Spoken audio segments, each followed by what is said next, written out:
A coast of delicate colors looks out on the bluest of blue seas in a climate that's soft and sweet-scented. That's the impression Palermo gives as one arrives from the sea. A place where history, art and beauty help you to understand why this came to be known as the Conca d'Oro, the Golden Valley.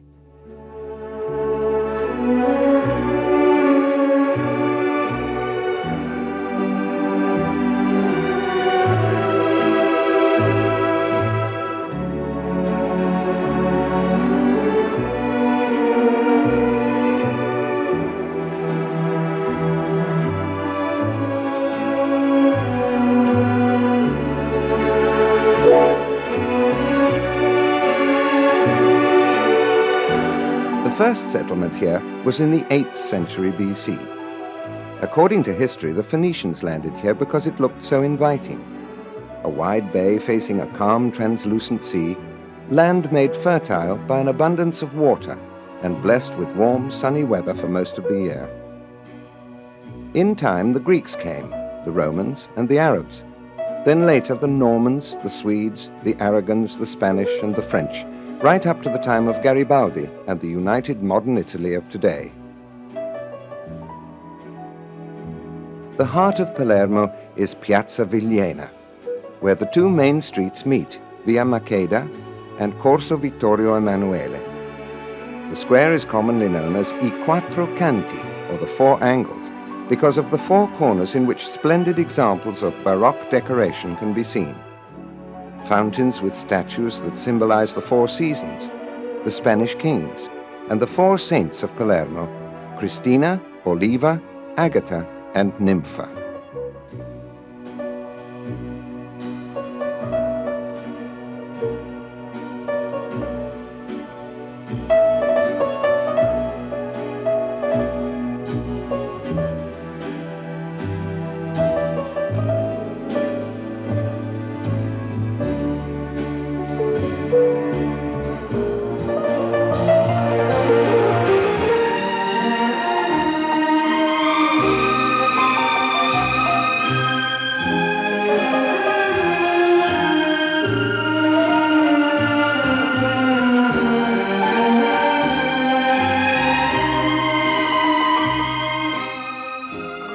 Behind the Piazza dei Quattro Canti lies the most beautiful square in the city, Piazza Pretoria, which takes its name from the ancient palazzo that dominates it, the Palazzo Pretoria, today the city's town hall or comune.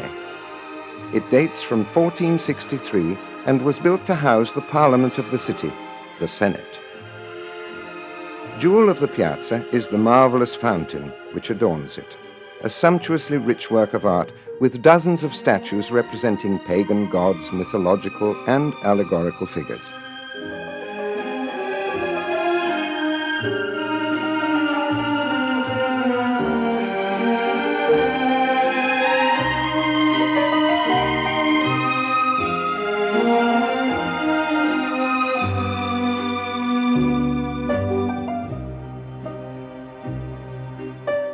Not far from the piazza, we come across two of the great arches that give access to the city center, the Porta Nuova, built at the end of the 16th century, inspired by late Renaissance architecture, and the magnificent Porta Felice, also constructed in the 16th century and rich in decorative detail of the highest architectural and artistic value.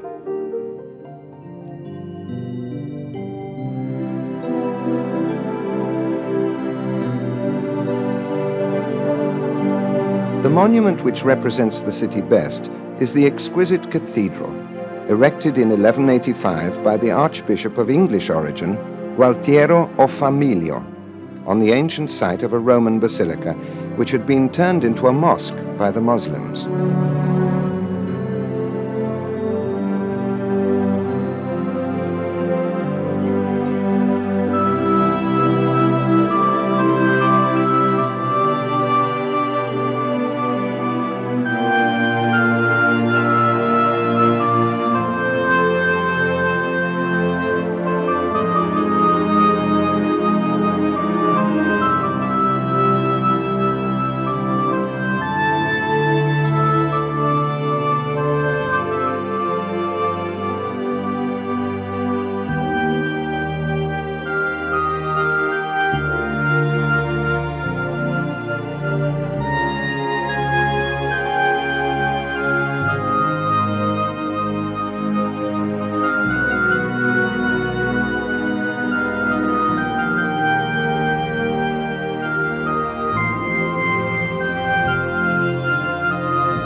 Finished over the centuries, the basilica has witnessed all the great events of the city's history and reflects the changing architectural styles over time, which together lend the building an extraordinarily cohesive beauty.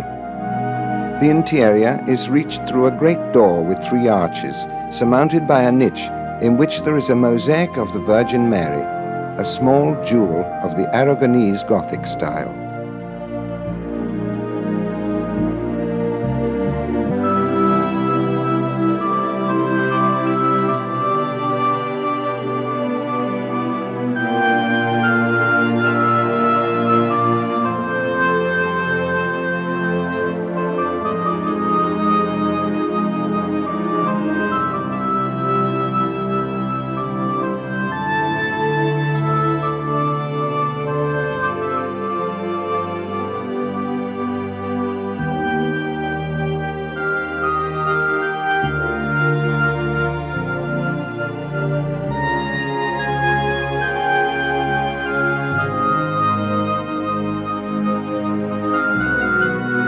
The interior is imposing and rich in works of art, starting with magnificent frescoes on the choir ceiling in the neoclassical style.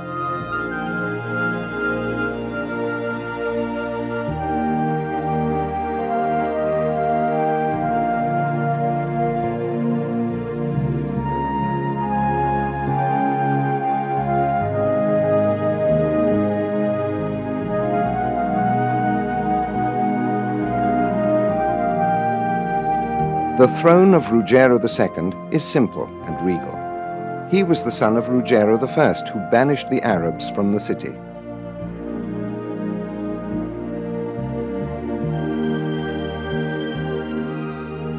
The cathedral also contains some opulent tombs of great Norman kings. Ruggiero II's tomb is surmounted by an elaborate baldacchino, decorated with mosaics, and is supported by marble lions.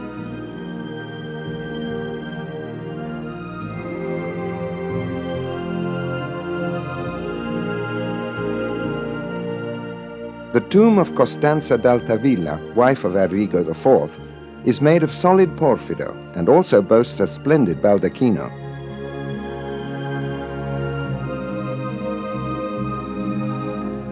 The tomb of the great emperor Federico II, one of the leading figures of the 12th century, believed to have been originally sculpted for Emperor Ruggiero in the cathedral at Cefalù, was transferred here in 1213.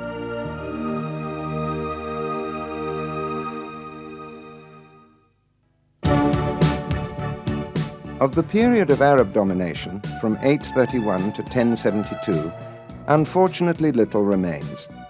However, the successive cultures have left us a great deal, starting with the Normans. After they beat the Arabs, Ruggiero I wanted to erect his throne in the same building from which they had ruled. The ancient Palazzo degli Emiri, Palace of the Emirs, thus became the Palace of the Normans, destined soon to become the center of European art and culture of the 13th century. The Palazzo, which today houses the Sicilian Regional Parliament, presents an imposing facade and is made up of sections from various epochs. Inside it, the rooms are filled with splendid works of art. A huge staircase leads to the courtyard of the Viceroy Makeda, built in 1600 in a classical style of great elegance. To one side of the portico, there are 5 large mosaic panels created in 1700 under Ferdinand de Bourbon that illustrate the story of Anselm, David's rebellious son.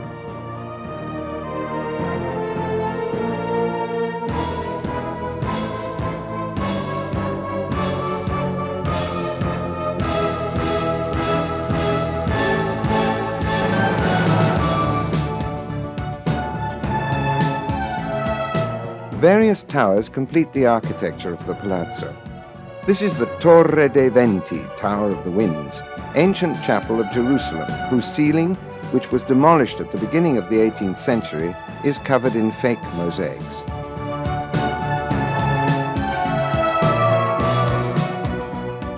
Particularly spectacular is the aptly named Yellow Room, or Sala Gialla, its ceiling covered in fine frescoes.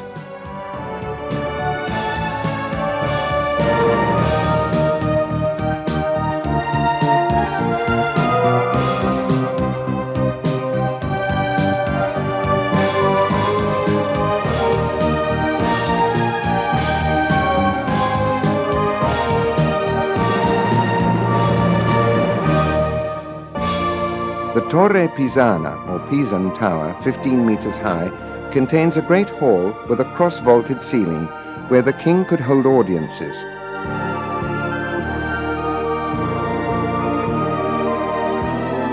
The great Sala dei Vicerei, the Viceroy's Hall, is so called because of the large portraits of the Viceroy hanging on its walls.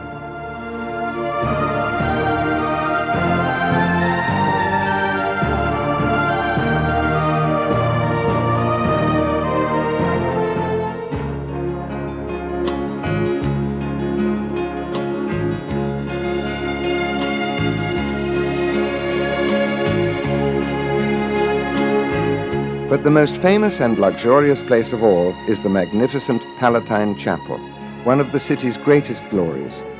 It was built at the beginning of the 12th century, immediately after the coronation of Ruggiero, soon becoming the center of palace life. The splendors of the chapel include the wonderful mosaics that adorn the walls and the roof of the apse and the dome. These are extraordinary works of art executed by Byzantine masters in the 11th century, representing stories from the Old Testament of Saints Peter and Paul, the Nativity, the entrance into Jerusalem, and many other holy scenes. An incomparable treasure, perfectly preserved, whose visual function constitutes an important message that is not merely religious but historical and political as well.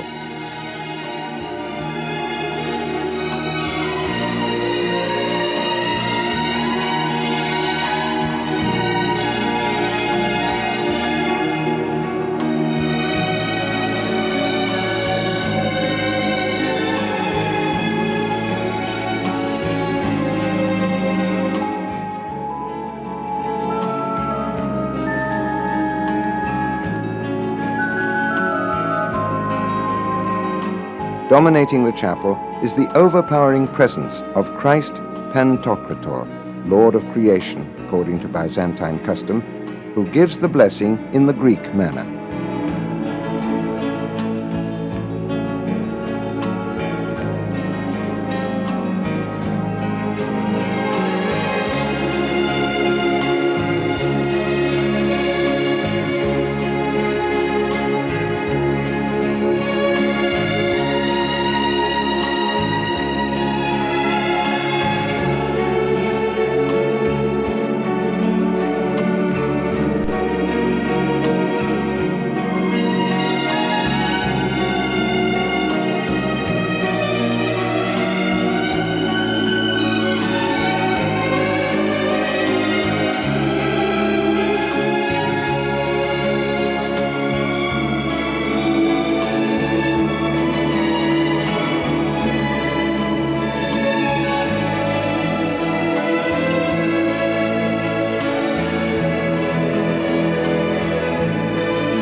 We end our visit to the Palazzo dei Normanni in the Hall of Ruggiero, splendidly decorated on walls and ceiling, one of the numerous illustrations of the importance of ancient Arab art.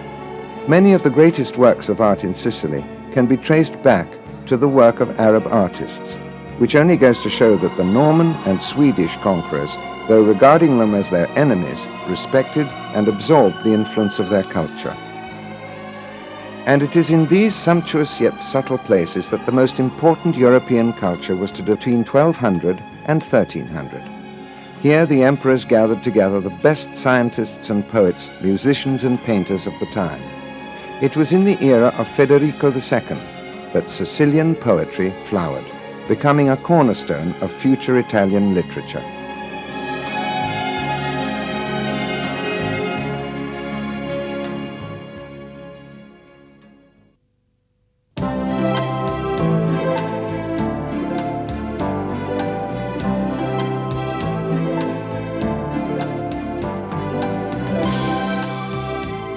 Continuing our visit to the most important monuments of the Norman period, we come to the church of San Giovanni degli Eremiti, St. John of the Hermits. Built halfway through the 12th century, the church is characterized by the typical red arabesque dome. It represents an ingenious adaptation to Christian functions of the preceding Arab construction, the kubba, that dates back to the 6th century AD. This building, like so many here, owes a great debt to the highly developed techniques of Muslim architecture and design.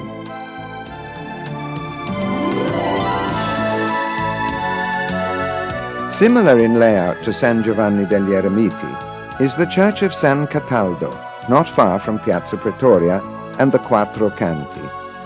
The church was built soon after 1150 in the time of Guglielmo I and donated by his successor, Guglielmo II, to the Benedictines. In this case too, the structure is typically arabesque and is an example of the perfection of the craftsmanship of the Arab builders which served the Christian king.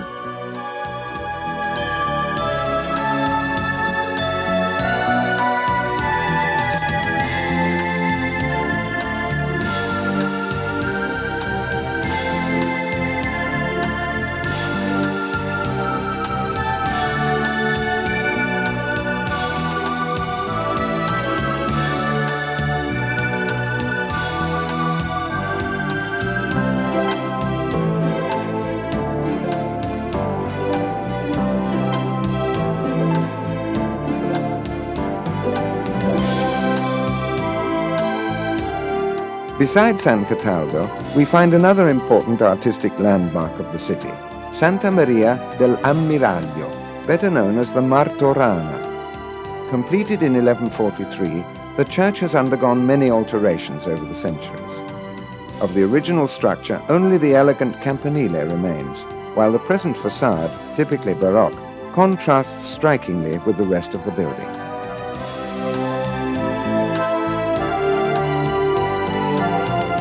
Splendid inside, it is covered in wonderful mosaics in a pure Byzantine style, which are some of the oldest in Sicily.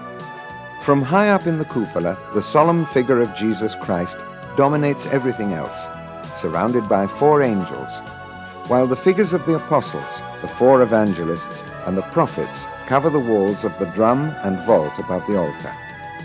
Other sacred scenes cover the arcades, completing an artistic picture of extraordinary solemnity and visual spectacle.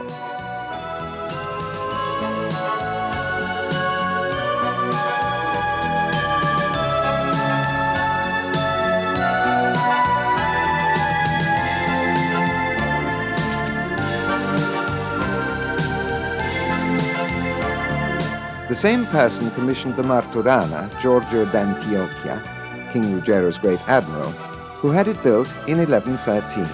In 1860, the bridge called the Admiral's Bridge for obvious reasons witnessed the victory of the Garibaldini over the Bourbons.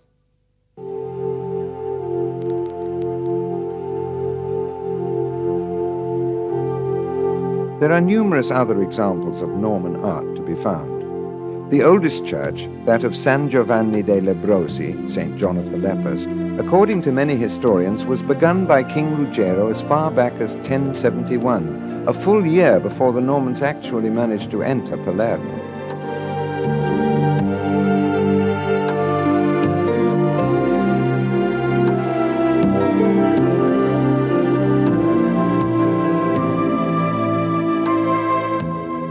The church owes its name to a leprosy hospital, set up there in 1150 and restored in the first half of the 18th century to eliminate a thick layer of plaster and other superficial structures that had modified its original aspect. This restoration did not, however, impede the arbitrary construction of the present campanile. Just as old is the church of the Magione, founded around 1191 by Matteo d'Aiello, Chancellor of the Norman kings, and donated by him to the Cisterciensis monks. The name of the church refers to the ancient Teutonic order, to which it was given in 1197. They had the job of helping the minority German group living in Sicily at the time, of which this became their mansion, the headquarters of the Preceptor General of their order.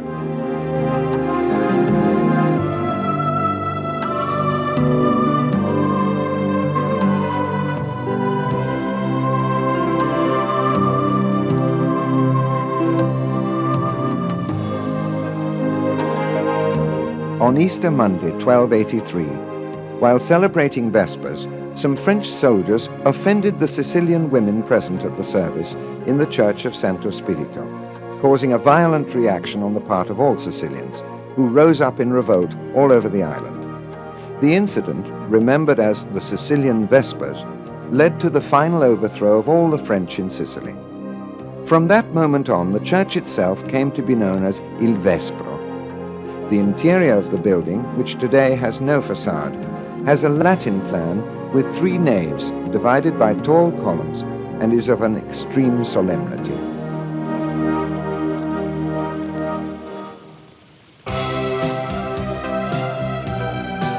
We end our visit to the principal Norman monuments of Palermo with Palazzo della Zisa, a building that was begun by Guglielmo I halfway through the 12th century on the foundations of an earlier palace in the middle of a large park enriched with numerous Arabic monuments. The palazzo owes its name to the Arab term aziz, meaning splendid, and has a profoundly Middle Eastern atmosphere with the Oriental influence plainly visible, which, as we have already seen, colored much of the Norman architectural style. Obvious examples are the fountain and mosaic adorning the front, which remind us of luxuriant Oriental gardens.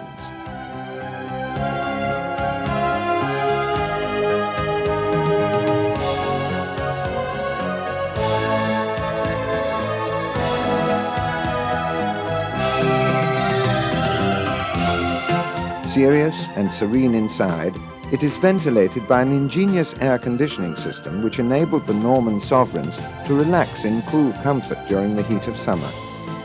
Now it is often used as a suitable venue for important exhibitions.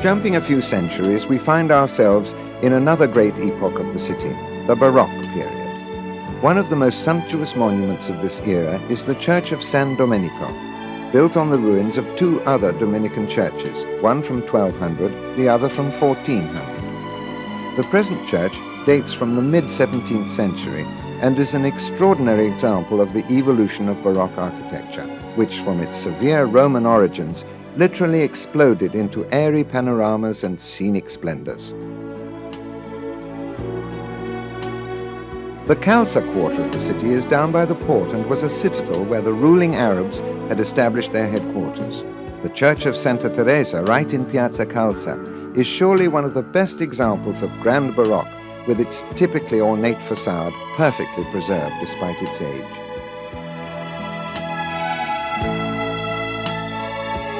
Less fortunate is this church in the same quarter, the Khalsa.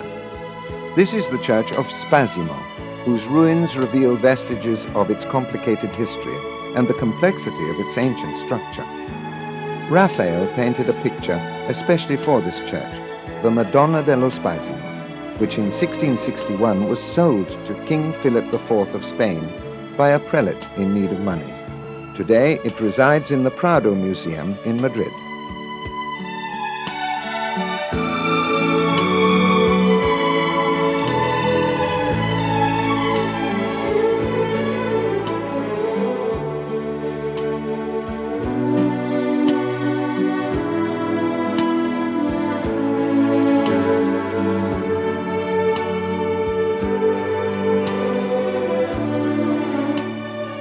The last visit we shall make to Palermitano Baroque is to the Church of Teatini beside the central Piazza Vigliena and the seat of the university.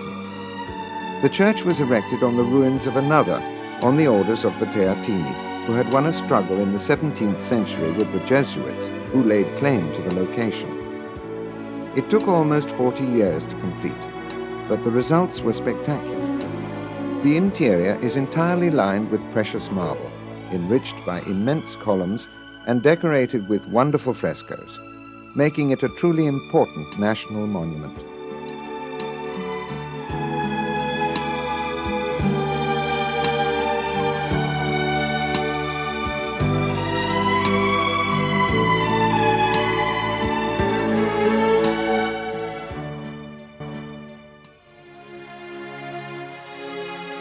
But another temple was destined to create a stir in the city that has never ceased.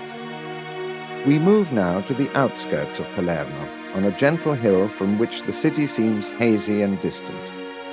Here in 1174, King Guglielmo II laid the cornerstone for a cathedral which was to become one of the most splendid temples of all Christendom, that of Monreale. The exterior of the Duomo is massive and uniform. The facade is simple and lacks any distinctive decorative elements. It seems to be hiding what lies within. Yet beneath the arches of the central apse we find the first of its marvels, a stupendous bronze door, the Porta Regum. It was built in 1186 by Bonanno Pisano, the architect who, 12 years earlier, had built the Tower of Pisa.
But the interior of the cathedral is spectacularly beautiful, decorated with the most complete cycle of Byzantine mosaics to come down to us. They cover every corner of the walls, extending over an area of almost 6,500 square meters, even greater than that covered in St. Mark's in Venice, illustrating scenes from the Old and New Testaments in a blaze of refined beauty, impressively inlaid with large sections of pure gold, forming a background to most of the figures represented.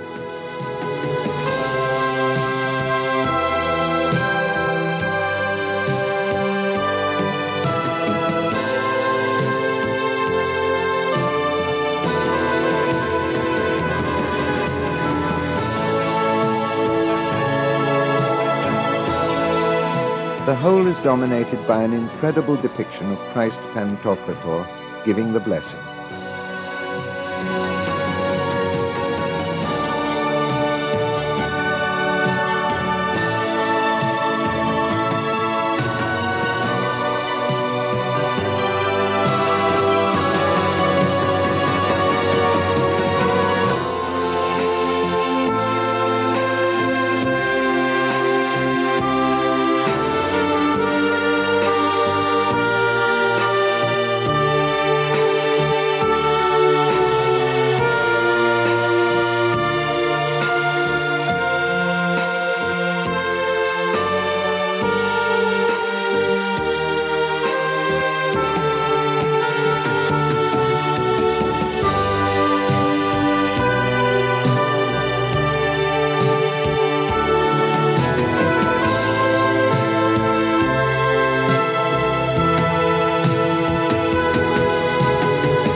art of the Duomo is not limited to the interior of the basilica.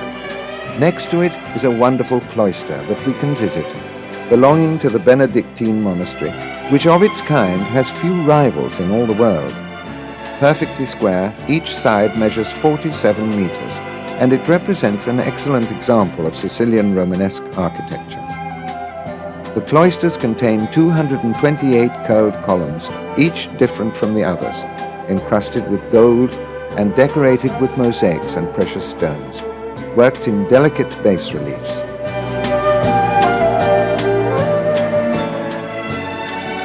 A gorgeous fountain stands in a corner, carved in the form of a palm tree, giving a wonderful impression of an oriental garden.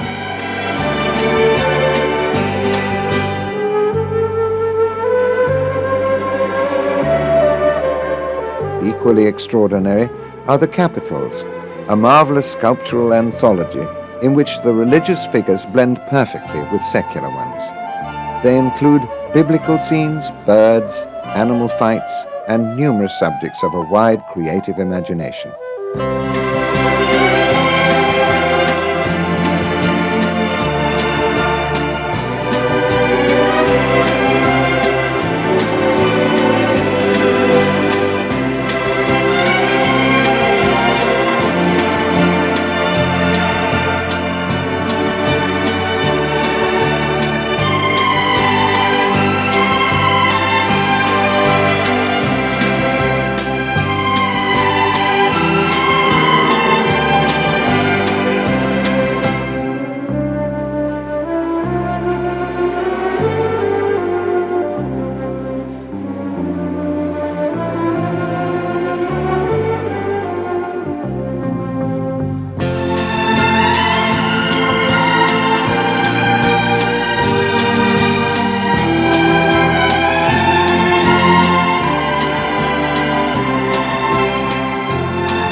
We leave Monreale and fly once more over Palermo.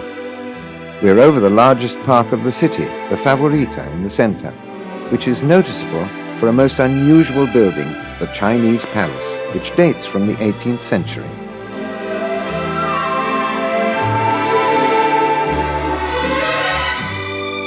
There are two major temples of music in Palermo, two theaters of great historical importance, recently returned to their former magnificence with a rigorous program of restoration, the Teatro Massimo and the Politeama. This last is still today a symbol of the city's great musical past. It's a sumptuous yet sober example of neoclassical architecture and presents an academic interpretation of the polychrome decorations of Pompeii. The Teatro Massimo, the most important theatre in the city, stands in Piazza Verdi and was built at the end of the 19th century.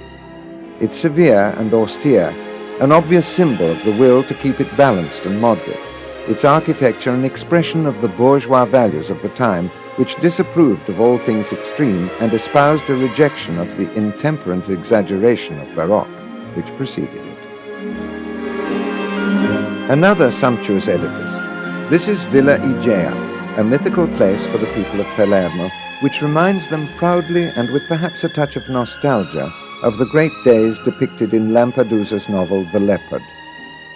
This elegant construction, dating from the end of the 19th century, is now one of the most luxurious hotels in Sicily, reflecting the taste for art and beauty that guided those who governed the city.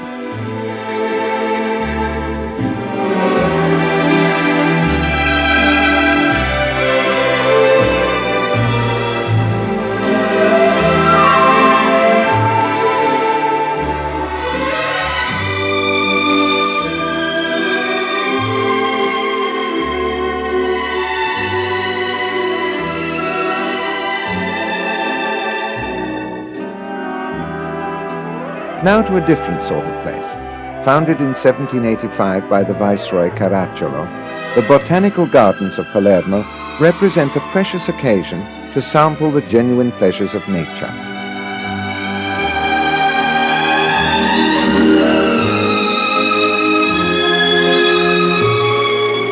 It covers an area of 10 hectares, and thanks to the extraordinary climate that the city is blessed with year-round, rare and exotic plants are able to flourish here in abundance.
The city of today, pulsating with life despite the problems and contradictions that beset it, possesses a spirit and vitality that is irrepressible.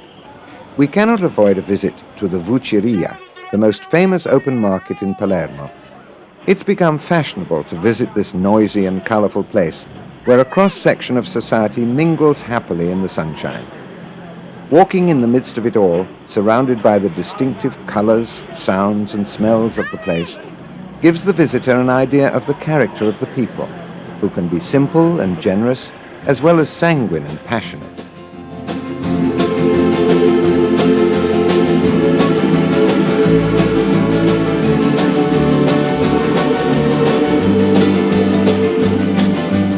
Taking to the air once more, we fly over Monte Pellegrino.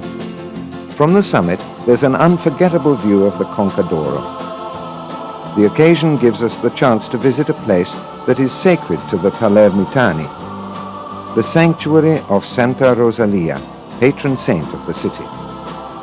The sanctuary is built in the Baroque form, erected near the grotto where the saint prayed, miraculously saving the city from a terrible epidemic.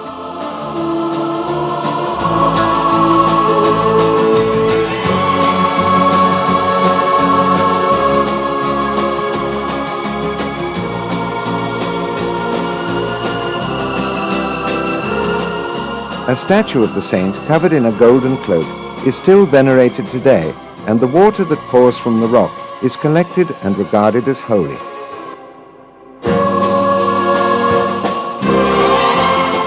Particularly spectacular is the annual festival dedicated to the saint, which demonstrates all the imagination and enthusiasm of the Sicilian people.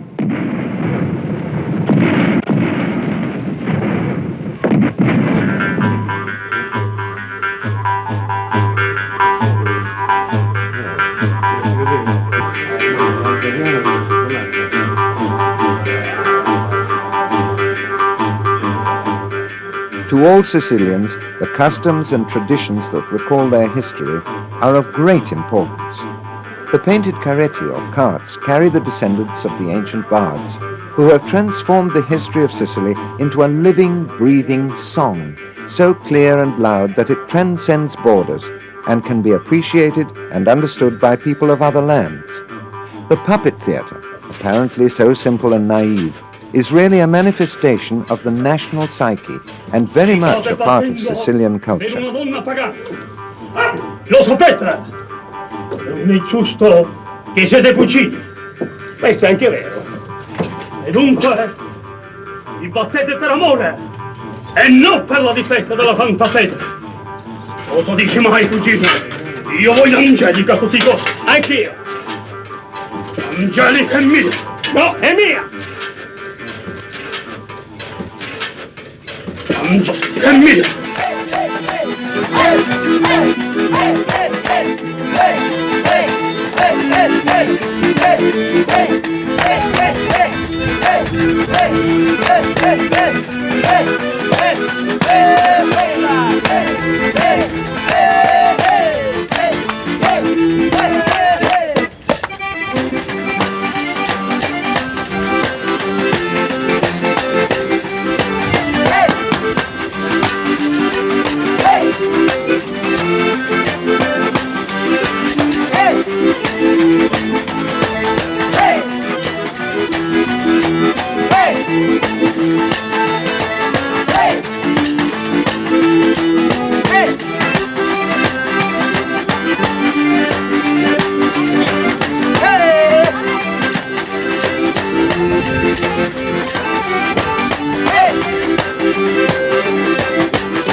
We cannot leave Palermo without a quick look at what lies around it, the setting of this priceless jewel.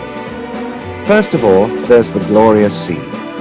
The most famous beach resort is Mondello, near the edge of the city, filled with splendid hotels which offer the tourist the most comfortable accommodation to be found anywhere, where they can escape the city chaos and relax.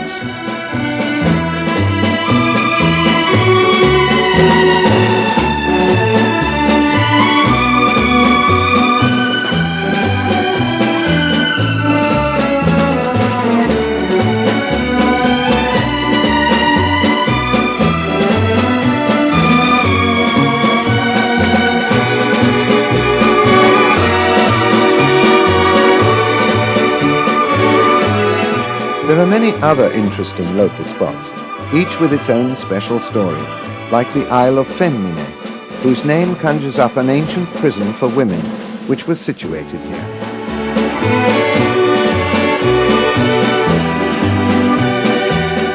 And this is Ferracavallo, a delightful seaside spot famous for its gastronomic pleasures, which are extraordinarily varied and delicious.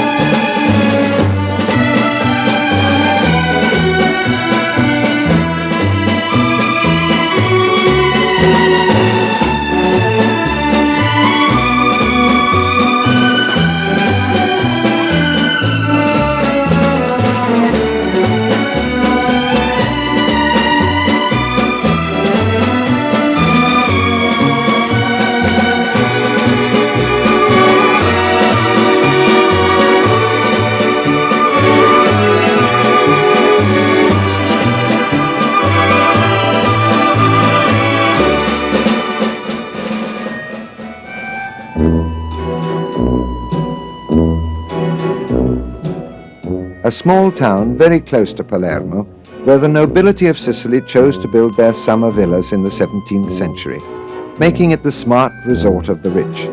The most celebrated of these historical holiday homes is the Villa Palagonia, built at the start of the 18th century by Prince Ferdinando Francesco Gravina of Palagonia, who had it adorned with dozens of statues of a grotesque nature. Monsters, dwarfs, satyrs, all kinds of weird creatures in human form. It's become an unusual museum, a collection of the fantastic, giving the place a magic atmosphere.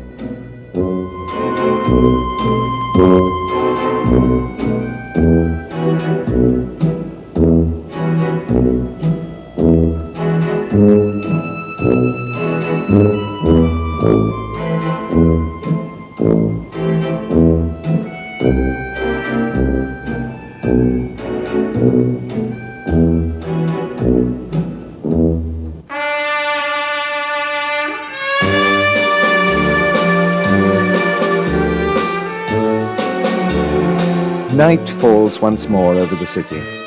The chaotic traffic, the noise of the bustling streets and squares, fades as the monuments, churches and palaces become serene once more, slipping back into earlier eras, when this was a calmer place and time stands still.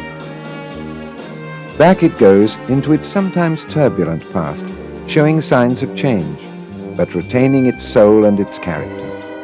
A character forged by being an integral part of the ancient civilizations that make the world what it is today.